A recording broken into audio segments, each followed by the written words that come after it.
kan itu semua bisa terjadi sebenarnya karena pemerintahan Pak Jokowi berhasil membunuh oposisi. Oposisi formal di DPR maupun oposisi dalam tanda kutip masyarakat sipil. Oposisi formal di DPR itu, mohon maaf kepada para anggota DPR, harus kita bicarakan bagaimanapun. Tidak akan digugat ya. Tapi kan kita bersyukur, alhamdulillah puji Tuhan. Ya akhirnya sudah ditunjukkan begitu ya. Tapi kan PDI Perjuangan dan banyak partai lain itu kan kemarin membentuk koalisi yang demikian besar. Itu yang saya bilang mematikan oposisi. Ibaratnya pemerintah mau undang-undang apa saja lolos tuh.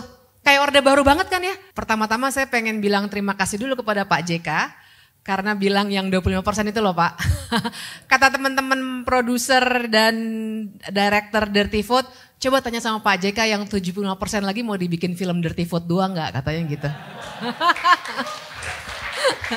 Soalnya kan Pak JK mengomentari dan untuk teman-teman yang mungkin belum tahu konteksnya, waktu di doorstop oleh wartawan pendapat tentang Dirty Food, kata Pak JK, itu cuma baru 25%.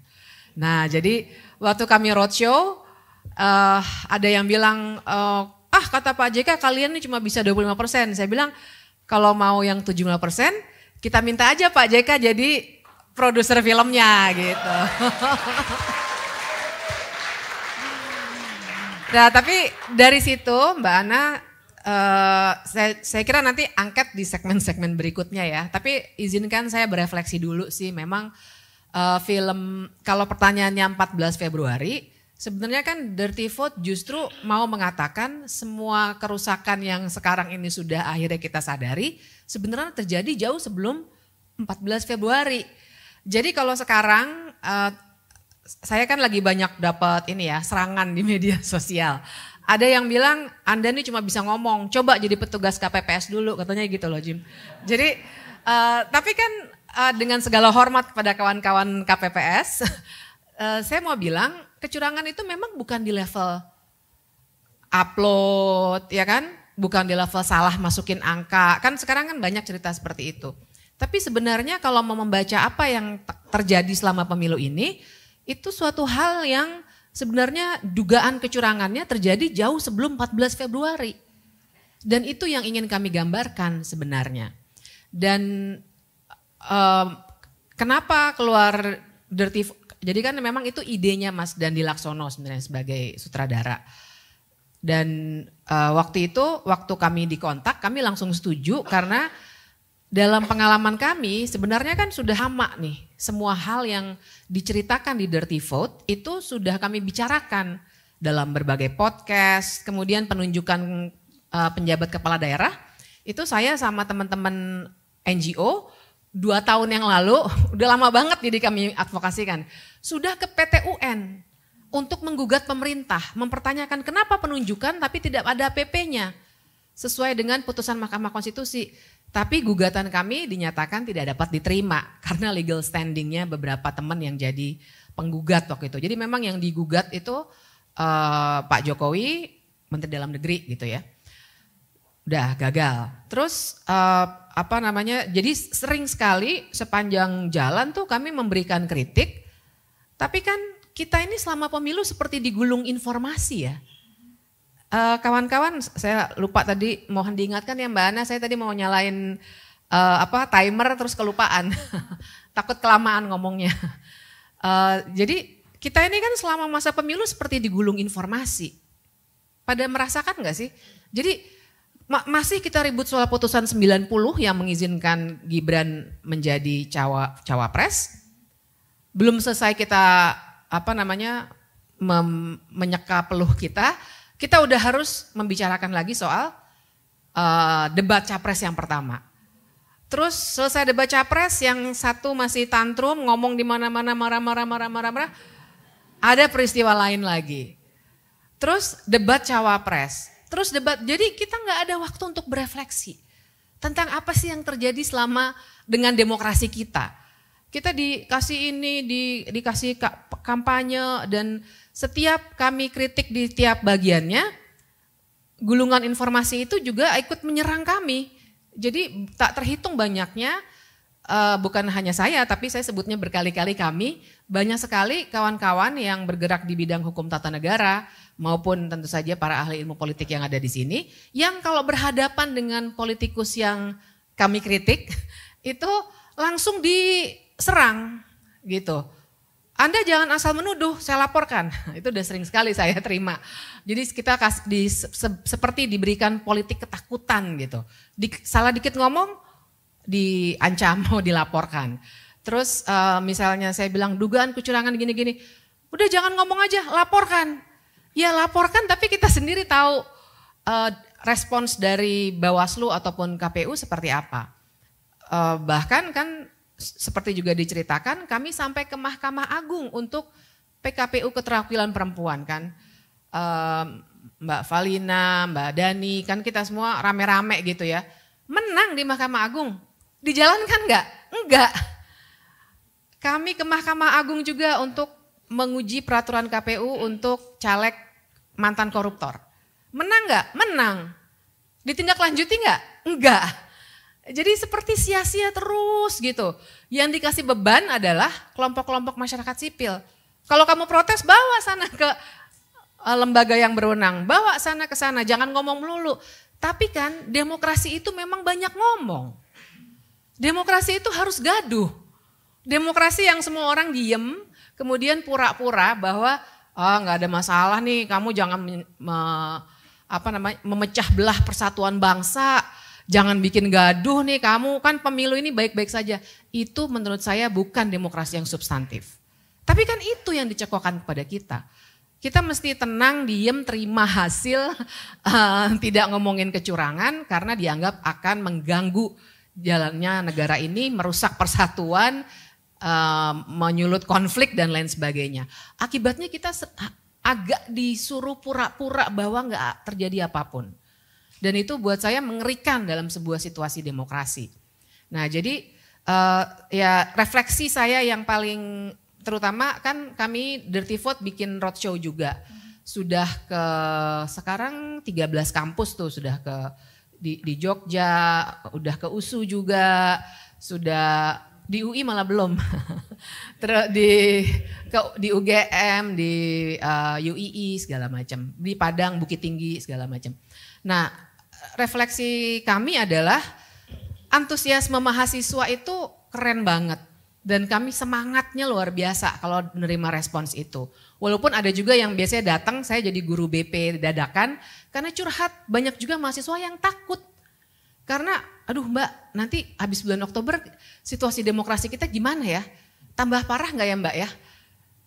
Itu satu. Tapi yang kedua juga, jadi ketakutan itu ternyata nyata. Berapa kali dalam forum saya harus ngasih tahu ke mahasiswa, ayo kita berani, ayo kita berani. Karena keberanian itu menular. Jadi saya juga nggak mau menunjukkan bahwa saya takut. Saya emang nggak takut sih. Karena sejauh ini kan kami juga kan orang hukum ya. Jadi waktu bikin film udah ada lawyers preview-nya juga. Jadi cukup hati-hati. Nah dan itu satu ya soal ketakutan. Tapi yang kedua juga banyak ketakutan itu dicampur, bukan ketakutan sih, kecemasan lebih tepat. Kecemasan itu dicampur juga dengan keinginan untuk bergerak. Jadi habis ini kita mesti ngapain untuk menjaga supaya demokrasi ini jangan benar-benar mundur. Nah dan disitulah ya tentu saja nanti ada segmen berikutnya yang berbicara hak angket.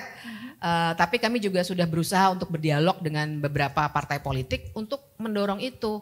Karena terasa begitu berdiskusi dengan banyak dalam roadshow itu dengan terutama mahasiswa ya yang biasanya datang itu sudah menyadari gitu. Mereka menonton Dirty Vote itu karena mereka tuh ternyata dari dulu juga banyak yang udah tahu ada yang salah. Tapi sebagian belum bisa mendefinisikannya dan belum yakin ini salah atau benar. Karena begitu ada yang ngomong salah kan langsung dihantam tuh. Wah di talk show nggak kurang banyaknya saya dibentak-bentak gitu ya. Jadi kan publik juga mengalami kebingungan. Jadi begitu nonton Dirty Vote langsung, oh ternyata selama ini memang apa yang kami lihat dan rasakan memang divalidasi gitu. Dan itulah yang di satu sisi menimbulkan energi yang besar, tapi di sisi lain begitu saya lihat elit politik, itu saya sebenarnya juga mengalami kecemasan yang luar biasa. Ada kekhawatiran yang besar bahwa apa yang terjadi belakangan ini yang menyebabkan pemilu sedemikian buruknya. Kalau pertanyaan Mbak Ana tadi, ini kalau dibandingkan dengan yang lama-lama gimana sih? Menurut saya ini yang paling buruk. Kecurangan selalu ada. Kita semua tahu kecurangan itu selalu ada, tapi kan kecurangannya ya apa namanya, TSM-nya juga ada juga sih, tapi apa ya, bobotnya pada tahun ini terlalu luar biasa. Ya, pork barrel politics-nya, penggunaan aparatur sipil negaranya luar biasa.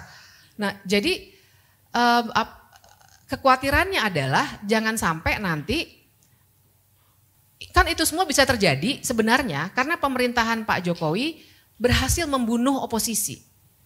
Oposisi formal di DPR maupun oposisi dalam tanda kutip masyarakat sipil. Oposisi formal di DPR itu, mohon maaf kepada para anggota DPR, harus kita bicarakan bagaimanapun. Tidak akan digugat ya.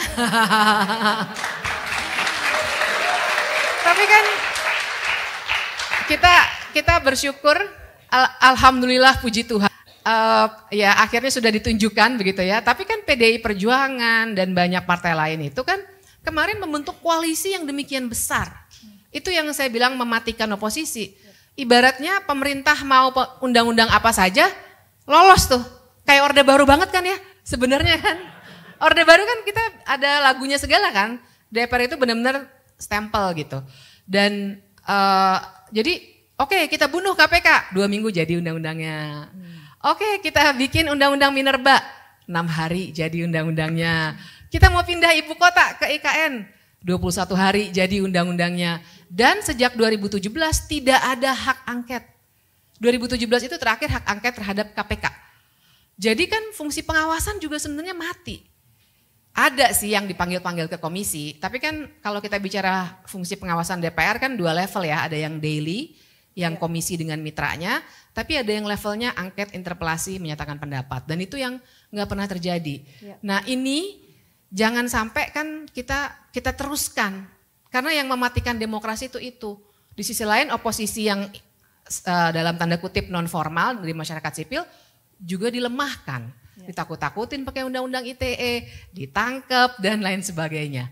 Akhirnya demokrasi kita mungkin terdengar indah dengan banyak pembangunanisme, tapi sebenarnya di dalamnya nih kropos. Dan ini yang sebenarnya mengerikan sih. Nah evaluasi saya seperti itu. Kenapa hak angket pentingnya luar biasa? Jadi kan ada juga nih guru besar, FAUI juga, yang karena berpihak sudah mencampur adukan kan, ke MK aja katanya gitu. Tapi saya mau mengingatkan teman-teman, dari segi teknis hukum, kita nggak bisa, itu bukan pilihan. Kalau kamu ke MK aja, nggak usah angket, salah. Nggak ada hubungannya. Dan MK itu sebenarnya nanti hanya akan berkutat pada perselisihan hasil pemilihan umum. Secara konstitusional terminologinya begitu, PHPU. Jadi yang akan dibicarakan adalah 58% kah atau 52% kah? Di kecamatan ini mungkin ada sekian ribu suara, di kecamatan sana sekian ribu suara, itu aja. Waktunya cuma 14 hari. Bayangin seluruh Indonesia nih, berapa ratus juta pemilih kita. Dan karena waktunya sempit, tahun 2019 itu saksi aja dibatasi. Dan MK biasanya jadi dengan batasan-batasan ke pemilu, dalam undang-undang pemilu, juga tidak akan bisa menyentuh soal-soal yang sifatnya terstruktur, sistematis, dan masif. Jadi jangan bayangkan di MK kita punya ruang yang begitu bebas untuk ngomongin kenapa bansos disalahgunakan. Kenapa ada pengerahan kepala desa? Nggak bisa di MK ngomongin itu. Ya bisa aja sih, tapi mereka nggak akan sentuh itu nanti dalam putusannya. Karena mereka adalah mahkamah untuk menguji perselisihan hasil pemilihan umum. Nanti mereka akan bilang, oh kalau TSM ke Bawaslu aja. Bawaslu juga punya keterbatasan secara undang-undang. Jadi memang caranya adalah melalui forum politik di hak angket itu. Nah singkat kata kan saya juga lagi keliling-keliling nih, saya sih yakinnya udah 100% ya, mudah-mudahan sama PDI Perjuangan, sama Nasdem, sama beberapa partai lain. Tapi kan kita tetap perlu bantu untuk substansinya. Nah tadi itu saya sempat ngobrol, nggak apa-apa ini saya bicarakan di publik karena ini juga saya bicarakan di banyak tempat sih. Jadi teman-teman kalau angket terjadi, jangan bayangkan nanti di panitia angket, kan nanti kan dibentuk panitia angket nih kalau disetujui. Jangan bayangkan nanti di sana berantem C1 kayak gitu enggak. Karena angket itu adalah forum, kan angket itu kan angket gitu ya dari bahasa Prancis yang artinya menyelidiki. Tapi bukan pro justisia, jadi nggak akan ada kayak sanksi pidananya. Cuma menyelidiki secara politik gitu. Nah dalam angket yang diselidiki adalah kebijakan dari pemerintah dan dugaan pelanggaran pelanggaran dalam hal pelaksanaan undang-undang gitu. Jadi policy intinya. Jadi nggak akan ngeributin di TPS ini salah ya, di sana curang nggak gitu. Yang dibicarakan adalah misalnya satu, kenapa ada nepotisme yang luar biasa pada pemilu kali ini? Ini beberapa usulan yang tadi saya bacakan juga di fraksi Nasdem sebenarnya. Terus yang kedua misalnya, kenapa ada isu pengerahan ASN? Yang ketiga misalnya kenapa ada isu bansos? Nah itu semua bisa digali dan waktunya lebih panjang, 60 hari. Bisa diperpanjang lagi. Dan DPR berhak untuk manggil siapapun. Kalau ya mau menggunakan upaya paksa, manggil orang ada yang nggak mau datang, terus bisa minta bantuan polisi untuk manggil orang itu. Jadi memang kekuatannya besar. Dan jangan takut juga dengan, jadi ada kayaknya diimajinasikan bahwa hak angket itu akan menurunkan Jokowi. Sebenarnya enggak sederhana itu gitu. Teman-teman, hak angket itu wajar banget. Dalam pemerintahan kita itu sudah terjadi 25 kali. Paling banyak itu Pak SBY. Pak Soekarno aja pernah. Satu kali, saya punya catatan, tadi saya akan bagi juga ke beberapa ini buat sekedar ini aja encouragement gitu. Beberapa catatan misalnya saya bikinin FAQ-nya. Misalnya Pak Soekarno aja dulu pernah kena hak angket tahun 54 penggunaan devisa rezim devisa misalnya. Soeharto aja yang otoritarian pernah kena 2 kali. Gagal sih. Jadi nggak semuanya berhasil. Enggak semuanya berhasil. Pak Habibie pernah, semua presiden pernah. Gus Dur juga pernah dan itu akhirnya sayangnya berujung pada digantikan oleh Bu Mega. Jadi pemakzulan gitu ya. Bu Mega pernah 2 kali tapi yang satu gagal diajukan. Terus Pak SBY itu paling banyak 14 kali. Tapi ada yang gagal diajukan, ada yang kesimpulannya gagal gitu. Jadi begitu banyak kemungkinan tergantung pada dinamika politik. Yang penting adalah mulai dulu gitu. Dan buat saya kenapa ini penting, jadi ini sebagai closing statement juga Mbak Ana. Kenapa penting? Karena memang satu hal yang kita harus pegang betul adalah kalau pertanyaan diskusi hari ini kan koalisi atau oposisi. Koalisi itu kan memang sesuatu yang, maaf ya kalau secara ilmu politik saya salah sebutannya, saya juga gak pede, ini banyak orang-orang ilmu politik. Karena saya belajarnya hukum tata negara. Koalisi itu kan sesuatu yang sifatnya alamiah gitulah. Tapi kan begini, kita ada dalam sistem presidensil, multi partai. Kita bukan sistem parlementer, nggak ada sistem terbaik betul. Tapi kan begini, kalau dalam sistem parlementer itu kecenderungannya adalah, kalau saya suka bilang ke mahasiswa saya, itu Perdana Menteri di roasting tiap minggu sama oposisi. Dia harus perform, kalau enggak mesti tidak percaya jatuh pemilu lagi. Di kita, sekritis apapun kita pada presiden, mesti nunggu 5 tahun lagi. Karena dia fixed term of office. Makanya menurut Juan Lins misalnya, dia bilang kecenderungannya di negara-negara presidensialisme itu otoritarianisme tumbuh subur. Kecenderungan ya, kan paham teman-teman ya, kita sebagai akademisi gitu, kecenderungannya begitu. Nah makanya sekarang, jadi kecenderungannya memang presidensialisme itu seperti menumbuhkan raja-raja. Kita sekarang punya nih yang jadi kayak raja gitu. Karena dimatikan semuanya kan juga oposisi dan segala macam.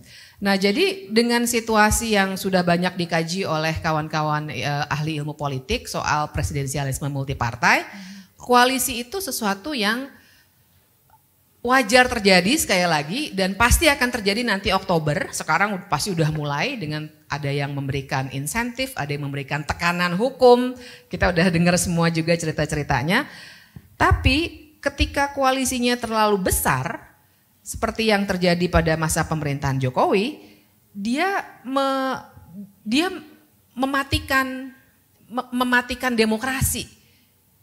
Karena yang tadi saya katakan, jadi nggak ada checks and balances antara legislatif dengan eksekutif di negara presidensialisme itu. Mana presiden nggak pernah, kepala pemerintahan nggak pernah di roasting kan sama oposisi, apalagi oposisinya memang dikecilin sekali.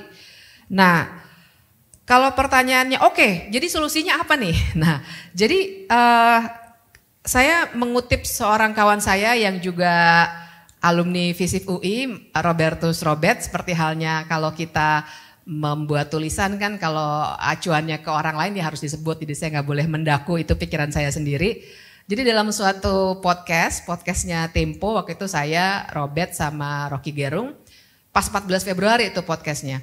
Jadi yang menarik tuh omongannya Robert adalah